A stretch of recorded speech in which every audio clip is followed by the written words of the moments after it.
ಇನ್ನು ಕಡೆಯದಾಗಿ ಮೀನರಾಶಿಯವರಿಗೆ ಈ ವರ್ಷ ಪೂರ್ತಿ ಶನಿ ಸಂಚಾರ, ಜನ್ಮ ಶನಿ ಅಂದರೆ ಭಯ ಆಗ್ಬಿಡ್ತೀರಿ. ಯಾವುದೇ ಥರದ ತೊಂದರೆಗಳಿಲ್ಲದೆ, ತಪ್ಪುಗಳ ಮಾಡದೆ, ಆಧ್ಯಾತ್ಮಿಕ ಚಿಂತನೆ ಒಳಗಾಗಿ ಸ್ನಾನ ಪೂಜಾ ಪುನಸ್ಕಾರಗಳನ್ನೆಲ್ಲ ಸ್ಪಷ್ಟವಾಗಿ ಮಾಡಿ, ದೇವರ ಪ್ರಾರ್ಥನೆ ಮಾಡಿ, ಹನುಮಂತ ದೇವರ ಪ್ರಾರ್ಥನೆ ಮಾಡಿ, ಗುರುಗಳ ಮನೆಯಲ್ಲಿ ಶನಿ ಇರುವ ಕಾರಣ ಯಾವುದೇ ತೊಂದರೆಗಳಿಲ್ಲದೆ ನೋಡ್ಕೊಳ್ಳಿ. ಜೂನ್ 14ನೇ ತಾರೀಕು ಮೇಲೆ ಒಂದು ಒಳ್ಳೆಯ ವಿಶೇಷಗಳು ಜ್ಯೇಷ್ಠ ಮಾಸದಿಂದ ಆಮೇಲೆ ಬರುವಂಥ ಸಾಧ್ಯತೆಗಳು ಉಂಟು. ಈ ಸಲ ಸಿಂಹಸ್ಥ ಅಂತ ಕರಿತೀವಿ. ಸಿಂಹಕ್ಕೆ ಗುರು ಪ್ರವೇಶ ಇದ್ದಷ್ಟು ಚೆನ್ನಾಗಿ ಆಗುವಂಥ ಸಾಧ್ಯತೆ ಮೀನರಾಶಿಗೆ ಉಂಟು. ಹಾಗಾಗಿ ಗುರು ಬದಲಾವಣೆ ನಿಮ್ಮ ಜೀವನ ಬದಲಾವಣೆ ಅಂತ ಹೇಳ್ಬೋದು.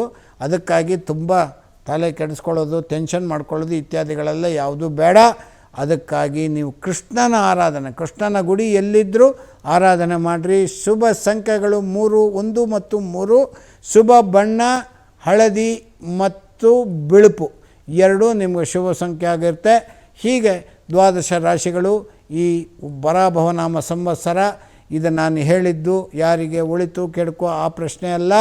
ಎಲ್ಲರಿಗೂ ಶುಭವನ್ನೇ ತರಲಿ. ಶ್ರೀಕೃಷ್ಣಾರ್ಪಣಮಸ್ತು.